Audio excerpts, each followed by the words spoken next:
I'm Pastor Brett Wilson, and I welcome you into the first of these Tea Talk conversations in our Lenten series for 2024. In our Lenten devotional series this year, each week there's one card with these digging deeper conversations, conversation starters and questions. And this season, we're inviting people to reflect and connect. And I've been excited to share a video each week and to get this started with a video each week with members from our community to have this conversation together, to maybe inspire your reflection or make you feel like connected to these people in the community that you see in the pews or have wondered about and our stories and can connect with each other in the future. So tonight, I'm excited to welcome Alexis and John, who are both a part of our Georgetown Lutheran Church community. And so before we dig into the questions, I'll just invite them both to introduce themselves in a word and maybe say where they are and why we're on Zoom today. So, Alexis, do you want to kick us off? Sure. My name is Alexis Caldani. I've been, I think, at the congregation since 2018 or so, and right now I'm in the Bahamas. Yeah, so that's why we're doing it on Zoom. Yeah. And John. I'm John Jolfs. I'm born and raised in Oregon, moved back to the DC area in 1975 and joined the church shortly thereafter. So I've been around a while and seen a lot of things. Yeah, I think you're actually like our longest term member, or maybe tied with Janet just about for Right. that. Yeah, so that's a pretty cool perspective. And I am actually visiting my parents, so I am not at my usual Zoom background, and I'm in the Virginia mountains at the moment, and so I'm glad we can be connected today. And I appreciate that you two joined me because you two have really different perspectives on this first question in our conversation starters for today. And so the first question for this week is, have you ever been baptized? Do you remember it? What details do you or people tell you they remember? And then I'll hold the last part of that question. But let's start there. Are you baptized? Do you remember it? And yeah, what details come to mind for you? I have been baptized as I was as a baby, so I don't remember anything about it. And in our family, we never really talked much about it. It was like, okay, we're Lutherans. As babies, we're baptized, and when we get to be about 8th or 9th grade, we go to confirmation, and that's sort of the way it is. We didn't really think much about it. So I don't have really a lot to say about this question. Do you know where you were baptized? Where? Yeah. Yeah, it was in the church that I grew up in, although they didn't have their building built at the time. So it was in Eugene, Oregon. At the time, the church was met in like an auditorium on the campus of Northwest Christian College. So I know that much. Yeah. But that, like I said, we didn't really talk a lot about it. So Yeah. we just kind of a fact of life. What about you, Alexi? So I was baptized by you, Pastor Brett. Yeah, I remember your baptism. Yeah. I think I was like 27, maybe, or maybe Yeah. younger. I don't remember. Maybe 26. And I remember like what I wore and everything. But I also remember like after you like renounce the devil or whatever, like when people clap in the congregation, I remember specific people who were there. Like I remember Adam or Shep enthusiastically clapping because I think he Aw. also was a baptized there as an Yeah, he adult. was also baptized as an adult there. Yeah. Oh, that's Um, really cool. Yeah, go on. I also remember like there were small children who are like family, like they're like step grandchildren or whatever. Um, they were like in the aisle, like sitting there watching intently. And something I remember, but when I watch other children's like baptisms, like the infants always know something special is going on. Like the children, like they won't pay attention to anything else, like in the liturgy, but they'll like stop and peek at what's happening. And I think baptisms are really cool to watch for that reason. Like the kids know something special. Huh. That's really cool.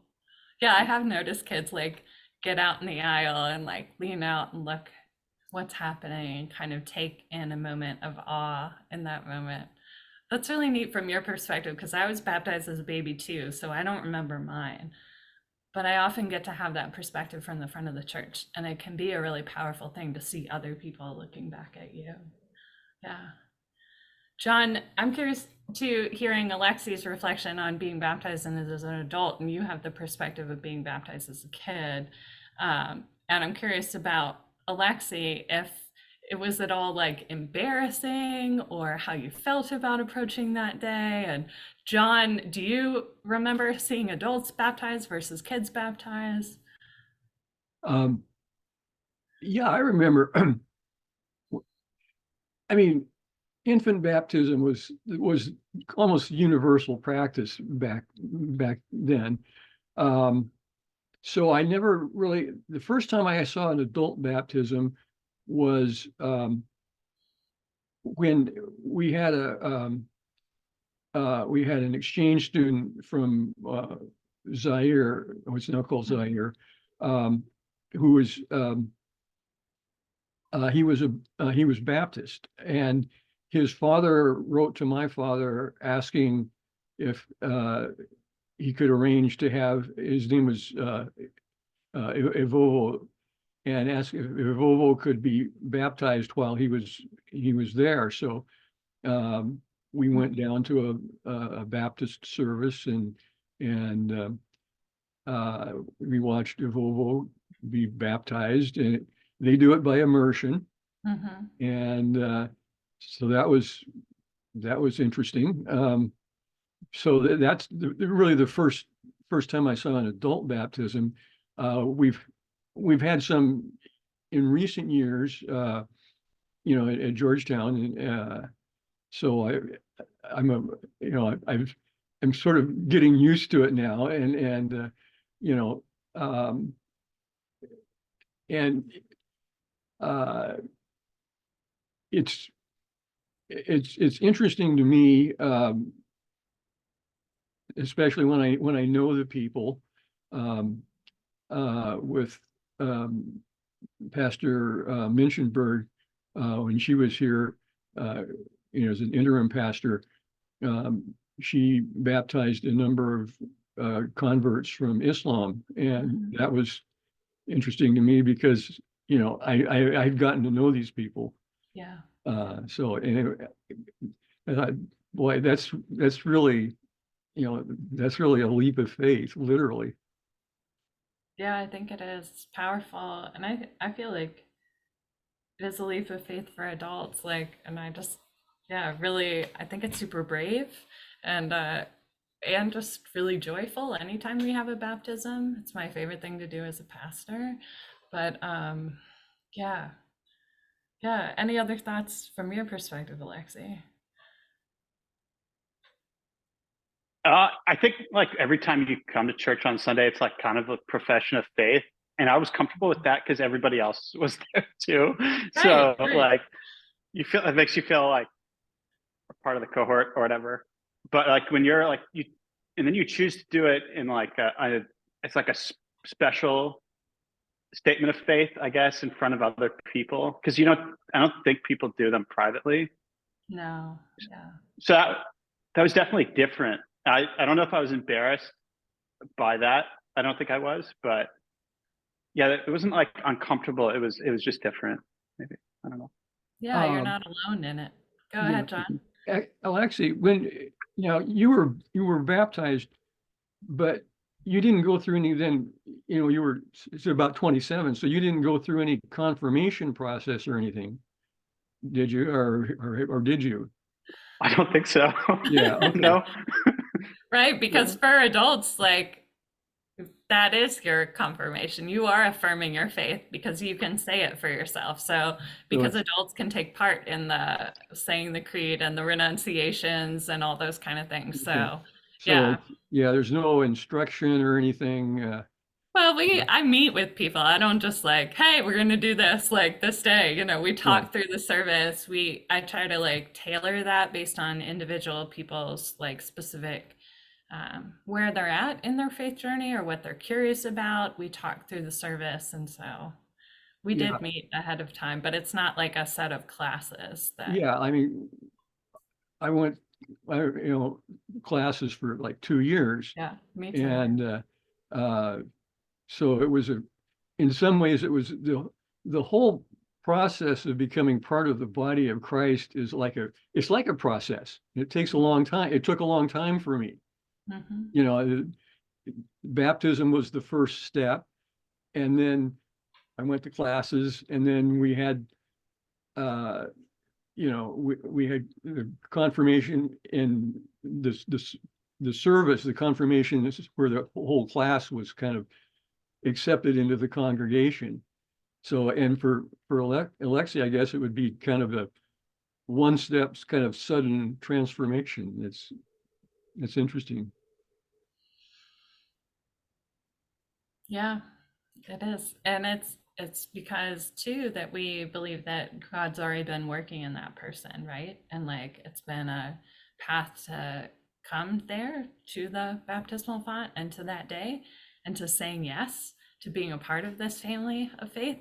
And I just love that you remember Adam like clapping so enthusiastically, and I can imagine the other faces that were there that day. And yeah, that's a really neat thing. But it is, yeah, it's confirmation, baptism all at once, and membership as well becomes official on that day. So yeah. This week's series of questions like dives in real deep with the theological one up top. So we'll get to some lighter ones, but the last part of that question, which I feel like you both have already answered, but I'll just throw it out there in case you have any last thoughts, is what does baptism mean to you? Anything particular come to mind?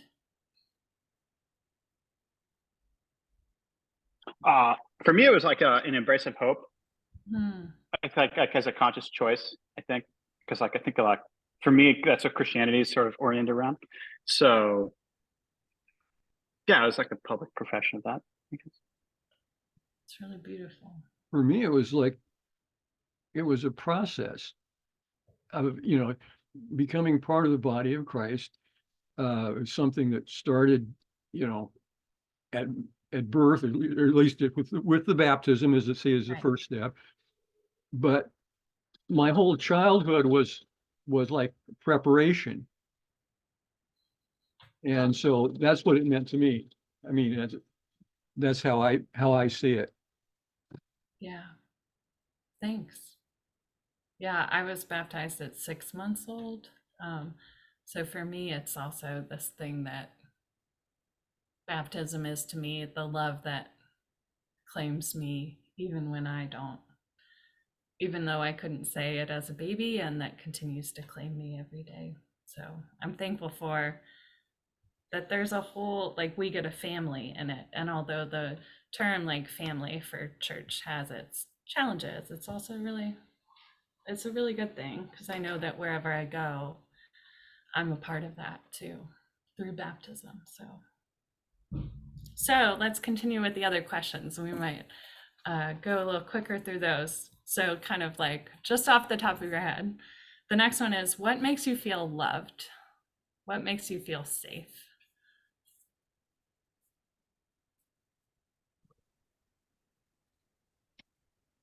Okay, I can start. Loved. Usually when people are thinking of me, like when I can tell someone's thought of me, like that usually makes me feel loved. Safe.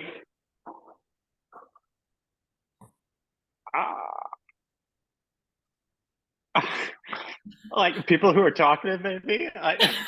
Because Does then I that don't make have to you? talk. I can listen. um, Right. Yeah. and then it makes you feel happy. Probably being in nature, like in the snow or the mountains or here at the beach or something. Like not necessarily safe places, but out in nature. Thanks. What about you, John? Um, loved,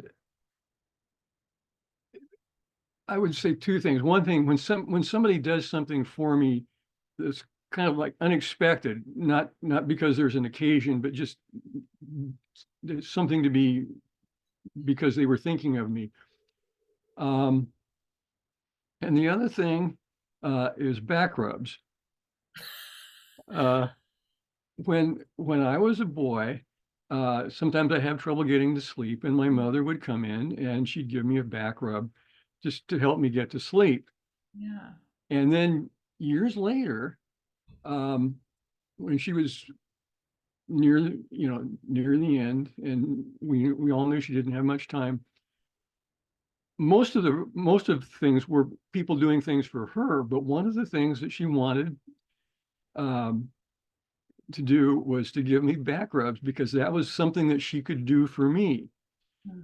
And then always probably about only about maybe 5 or 6 weeks before she actually died, uh, she was giving me a back rub and she said, she said, all these years I've been giving you back rubs. You should give me one.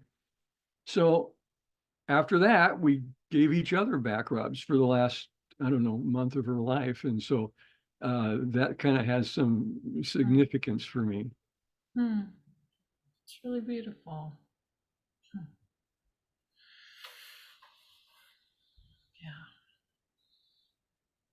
Yeah. The last question is, I'm really curious about with you too, is name 3 things about yourself that you're proud of.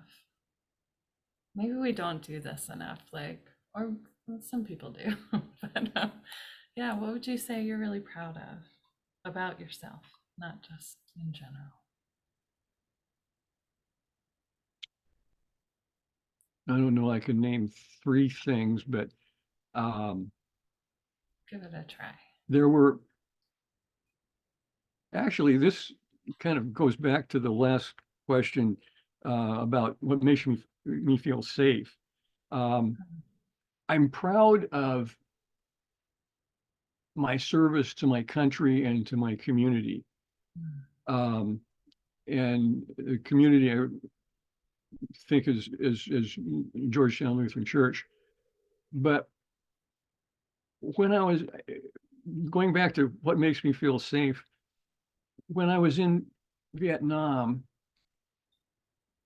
when I first got there, of course, I was afraid of everything, uh, you know, did that bush just move or something, Mm. and then after a while you get to the point where you just kind of uh, put it aside and you don't think about it. And I thought, okay, I didn't think in terms of feeling safe, but I felt like, I've kind of adjusted to the situation. And then in the middle of the year, I took an R&R, and so I was out of country, and I was in a place where, as far as I knew, nobody wanted to kill me, and it was um, it was a different feeling. It was I really felt safe, and it was just this sudden transition, and I don't know quite how to describe what it was that made me feel safe, but there are I guess, degrees of safety. And so just I'll throw that as a kind of answer to the last question. But Yeah. in general, I would say that I've uh, I've tried to live a life of service to, like I say, my country and my community.